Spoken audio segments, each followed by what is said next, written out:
Doctor रज़ा शाह भी हमें join कर चुके हैं, स्टूडियोज़ में हमारे साथ हैं। इनसे भी जो दिल के मसाइल है ना, जो बड़ा नाजुक होता है, उस पर बात करेंगे। दिल के आर्जे में जितने भी लोग मुब्तला हैं उन पर इनकी बड़ी ज़बरदस्त रिसर्च भी है, और रिसर्च ये बताती है कि जी 4 सेकंड में, हर 4 सेकंड में एक शख्स को पाकिस्तान में हार्ट अटैक आ रहा है। ये जानकर मुझे बड़ी हैरत हुई, और इसकी डिटेल जो है वो हम डॉक्टर रज़ा से ही जानेंगे। फ़हीम, चंद साल पहले तक तो ये गमनाक खबर सुनने को मिलती थी कि फलां बुजुर्ग का इंतकाल हो गया और उसकी वजह ये थी कि उन्हें दिल का दौरा पड़ा। लेकिन अब हैरत अंगेज़ तौर पर हम अक्सर ये खबर सुन रहे होते हैं कि नौजवान की मौत हार्ट अटैक की वजह से हो गई। बल्कि मैं एग्जांपल दूंगी आपको कि समटाइम हम ऐसी वीडियो सोशल मीडिया पर देखते हैं कि जिसमें कोई प्लेयर था और एकदम वो मैदान में गिरा और वो कोलैप्स हो गया, पता लगा जनाब उसको कार्डियक अरेस्ट हुआ। एनी हाउ, ये क्यों ऐसा हो रहा है, इस पर बात करने के लिए डॉक्टर रज़ा शाह में ज्वाइन कर चुके हैं। अस्सलाम वालेकुम, वेलकम टू आवर शो। वालेकुम सलाम, थैंक्स फॉर हैविंग मी। मुद्दा हमने बयान कर दिया। सबसे पहले तो ये बता दीजिए, जो 4 सेकंड के अंदर हर शख्स को हार्ट अटैक हो रहा है, जो हमें पता भी नहीं है, वो कैसे हुआ? अभी हम बात कर रहे हैं 4 सेकंड हो गए, एक खुदा ना खास्ता एक हार्ट अटैक हो। जी बिल्कुल, it's a very very big problem. पहले तो हमें ये देखना पड़ेगा ये हो क्यों रहे हैं, और फिर हम जवानों पे बात करेंगे। सबसे इंपॉर्टेंट चीज़ जो मैं बार बार कहता हूँ, अगर एक आपने इसको शॉर्ट लिस्ट करना है पॉइंट को, दैट इज़ लाइफस्टाइल। हमारा लाइफस्टाइल, स्पेशली अगर हम कराची का देखें, लाइफस्टाइल, रात में कोई सोएगा नहीं जल्दी, हमारे खाने आप उठा लें, हमारी एक्सरसाइज पे आप, तीनों डिफरेंट चीज़ें हैं। अगर आप सबसे पहले आप रात का टाइम आप देखें, कोई भी यहाँ पे 10-11 बजे सोने का कोई रिवाज नहीं। अरे तौबा कीजिए, 3-4 बजे तक हम, वो तो नॉर्मल चीज़ है, सही है ना। शादियों में आप जाते हैं 8 बजे लिखा होता है कार्ड पे, लेकिन 10 बजे से पहले कोई पहुंचेगा नहीं। तो ये हमने एक ट्रेंड बनाया हुआ है कि रात में आपने सोना ही 2 बजे, और आपने जो है सुबह काम पे भी 11-12 बजे जाना है। उससे होता है कि कुछ हार्मोन्स होते हैं बॉडी के अंदर जो सुबह 8 बजे रिलीज होते हैं, वो नहीं होते। तो आपको एक नेचुरल किक लेने के लिए क्या करते हैं हम, चाय का इस्तेमाल, कॉफ़ी का इस्तेमाल, ये हमारा नेचुरली बढ़ जाता है। अच्छा, हम उसमें कहते हैं कि यार अगर तुमने चाय नहीं पी या कॉफ़ी नहीं पी तो हमें ना वो मज़ा नहीं आ रहा, हमारा दिन नहीं गुजरा, दिमाग सोया हुआ है। एग्जैक्टली। तो ये एक्चुअली एडिक्शन है आपकी, और ये these things are very dangerous to the heart, और ये आपकी आदत बन जाती है। For years you are doing damage to the heart, और अल्टीमेटली क्या होता है कि हार्ट जो है कोलैप्स कर जाता है। एक रीज़न ये। दूसरी रीज़न डाइट, गैर म्यारी डाइट है। हम यहाँ डिबो के तेल वाले खाने जब तक नहीं खाएं, पाए, हलीम, इसमें ज़रूरी है जब, और टेस्ट भी होता है इसमें, कोई वो नहीं है कि टेस्ट नहीं होता, लेकिन हम उसको एतदाल पसंदी से खाएं। लेकिन यहाँ पे अगर आप देखें, शादियों में जाएं या आप घर के खाने आप खाएं देखें, तो उसके अंदर जब तक वो कहते हैं, जब तक रोगन वो जो नहीं होगा, तरी नहीं होगी, जब तक तड़का नहीं होगा, हार्ट अटैक कैसे होगा? बिल्कुल बिल्कुल बिल्कुल। मैं तो मजाक में कहता हूँ कि जब तक ये चीज़ें चलती रहेगी हमारा बिजनेस चलता रहेगा। It's not a business specific, but like तीसरी चीज़ मैं बता रहा हूँ, हमारी वर्जिश का कोई आलम नहीं, हमारा there is no concept of exercise. अभी एक रीसेंट पेपर था, मैं अमेरिकन हार्ट एसोसिएशन का मेंबर हूँ, और अमेरिकन कॉलेज ऑफ कार्डियोलॉजी के अंदर अभी एक रीसेंट कॉन्फ्रेंस हुई थी 3 महीने पहले, मैं यूएस में ही था उस टाइम पे। तो उन्होंने ये कहा कि हर, मतलब हाइट पे डिपेंड करता है, लेकिन अगर आप 500 कदम लेते हैं, which is equal to 400 metre के करीब, तो आपके जो दिल की जो रफ्तार होती है, या दिल के अंदर जो उसके अंदर हरकत होती है, वो स्टार्ट्स टू इम्प्रूव। और 3000 आपने कदम लिए, which is equal to 2.4 kilometre, तो उसके अंदर आपके अंदर जो हार्ट डिजीज़ के चांसेस होते हैं वो कम होना शुरू हो जाते हैं। अब लोग कहते हैं कि यार हम तो बिल्कुल काम करते रहते हैं, और यार हमारे पास एक्सरसाइज का टाइम नहीं है। एग्जांपल देती हूँ ना कि अगर आपसे सपोज मैंने एक बच्चा उठाया हुआ है गोद में, और मैं सिर्फ अपने फर्स्ट फ्लोर से सेकंड फ्लोर पे गई, मैं एक्सरसाइज नहीं करती, मुझे ऐसे सांस चढ़ेगा, मैं हाँपना शुरू करूंगी।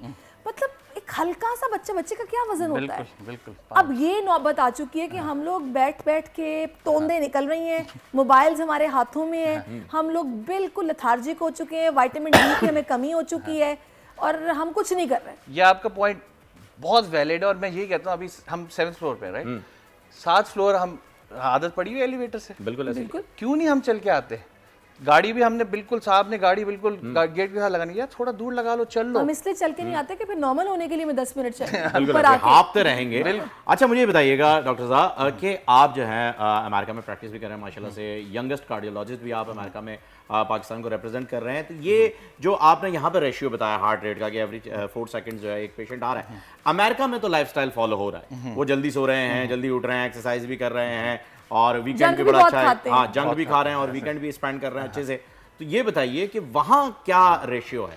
अच्छा, ये हमें थोड़ा सा देखना पड़ेगा कि वहाँ और यहाँ में 2-3 एक्स्ट्रा फैक्टर्स हैं वहाँ पे। एक तो ये कि वहाँ पे एक्सेसिबिलिटी ऑफ हेल्थ केयर बहुत अच्छी है, वहाँ पे ऐसा नहीं है कि खुदा न खास्ता हमारे यहाँ तो एम्बुलेंस ही फंस जाती है रोड पे, तो ऐसा नहीं है, तो वहाँ पे हेलीकॉप्टर पे भी मेरे पास पेशेंट्स आते हैं। तो वहाँ पे इतना कॉमन नहीं है ऐसे एवरी 4 सेकेंड्स, वहाँ पे 8 सेकंड पे ले गए। और initially it was very like क्योंकि वहाँ पे बेबी बूमर पॉपुलेशन भी ज़्यादा है। याद रखें पाकिस्तान की 80% आबादी 35 साल से कम है। तो ये जो हम रेशियो बता रहे हैं 4 में 1, तो ये हम यंगर पीपल के अंदर ज़्यादा हो रहा है, क्योंकि वो जो यंगर पीपल है, वो जो यंग पॉपुलेशन है हमारी, उनका असल मकसद क्या होता है कि इकोनॉमी को आपने उठाना है। आपने जो है ना वो एक बंदा 6 लोगों को पालता है। अच्छा, वहाँ पे जो मोस्टली हार्ट अटैक हो रहे हैं ना 65 साल के बाद हो रहे हैं। अच्छा। तो वो बेचारे ज़्यादा पहले रिटायर्ड हैं, दे हैव लिव्ड देयर लेकिन लाइफ। मैंने जितने ओबीज वहाँ देखे हैं ना डॉक्टर साहब, वो मैंने इतने यहाँ नहीं देखे। मतलब जितना जंक वो खा रहे हैं, तो मतलब उन्हें इतना फर्क नहीं पड़ रहा, हमें सिर्फ ये देसी खाने खा के इतना फर्क पड़ रहा है। उसकी एक और वजह यह है कि जो गोरे हैं, कोकेशियन जिनको हम कहते हैं, उनकी जो शरियान है वो 4 सेंटीमीटर की होती है। हम south Asian population, Pakistan, India, Nepal, Bangladesh, हम बॉर्न होते हैं 2 सेंटीमीटर। तो हम स्टार्ट ही एक नेगेटिव लेवल पे कर रहे हैं। फिर दूसरी बात ये कि हम बचपन से हमारे, अच्छा याद रखें, ये जो शरियाने के अंदर जो ब्लॉकेज होती है ना, starts at the age of 15-16। Okay. अब उसके ऊपर हम जो खाने खा रहे हैं, और एक निवाला और एक निवाला और कर करके, ये एक बहुत बड़ा इंपॉर्टेंट फैक्टर है। दूसरी चीज़ मैं आपको बताऊं, हमारे यहाँ पतला आदमी होता है ना, जो BMI जिसका राइट है, उसको क्या बोलते हैं, कमज़ोर है। कमजोर। थोड़ा सा तोन निकल आती है, बोलते हैं यार सेहतमंद घराने का। हम प्रमोट करते हैं ये चीज़ें। तो ये एक ऐसी चीज़ें हैं जिन पे अगर हम थोड़ा सा काबू पाएं एज अ माशरा, तो ये हम इन चीज़ों पे हम काबू पा सकते हैं। आपके ख्याल में लाइफस्टाइल होना क्या चाहिए, हमें क्या खाना है क्या नहीं खाना, हमारा लाइफस्टाइल आप उसको कैसे मैनेज करके देंगे, ये बताते हैं। सबसे इंपॉर्टेंट चीज़ तो ये है कि आप ऑलिव ऑयल, तो मैं समझता हूँ बहुत महंगा हो गया, बहुत महंगा है। कोकोनट ऑयल उससे भी थोड़ा महंगा कम कर देते हैं, क्वांटिटी कम कर लें, क्वांटिटी कम कर लेते हैं। हम पता है क्वालिटी पे तो जा रहे हैं, हाँ। लेकिन क्वांटिटी हम नहीं बोले ऑलिव ऑयल उलट दो। तो हमें ना उसकी क्वांटिटी अगर हम थोड़ी सी स्लो डाउन करें। दूसरी चीज वर्जिश, हरकत में बरकत है, एक कॉन्सेप्ट है ना। चाय का क्या करें जी, आपने तो चाय पे पाबंदी लगा दी, कराची वाले तो बेचारे और कराची जालिम हफ्ते भी ना रोएगा तो मर जाएगा। और कराची वाले स्पेशली चाय से चलते हैं, चलती चाय से जी, हम पेट्रोल से हमारी गाड़ियां नहीं चल रही, चाय से जाओ चाय बना लो, शाम हो गई है चाय बना लो, सोने से पहले 10 चाय बना कप तो लो। हम मुरव्वत में पी लेते हैं सारिश के, यार कोई आया यार 2 कप चाय बना लेना, चलो तुम्हारे साथ भी 1 कप पी ले। 10 तो मुरव्वत में। इसका तरीका यही है कि आप स्लोली कट बैक करें। आप लोग इस मुल्क पाकिस्तान में आजाद हैं। सहाफती उसूलों पर कारबंद बोल न्यूज ने रखी रिवायत बरकरार। बोल न्यूज की जानिब से देखने वालों को यौम आजादी की बेहद मुबारकबाद। मुल्क भर से जश्न आजादी की तकरीबात बोल ने दिखाई अपनी स्क्रीन पर। पाकिस्तान के 76वें यौम आजादी का जश्न बोल ने सुनाई पाकिस्तान जिंदाबाद के नारों की गूंज। बोल की सबसे बड़ी ट्रांसमिशन में पाकिस्तान का नाम रोशन करने वालों ने दिए कौम को पैगामात। बेपनाह मुश्किलात का सामना करके इस मुल्क को हासिल किया। आज़ाद कौमों को बहुत सी कुर्बानियाँ देनी पड़ती हैं। 76 वालियों में आज़ादी का दिन जोश खरोश के साथ मना रहे हैं, क्योंकि जिंदाबाद पाकिस्तान ये है बोल की पहचान। सब्सक्राइब करें और बेल दबाएं ताकि कोई खबर रह न जाए।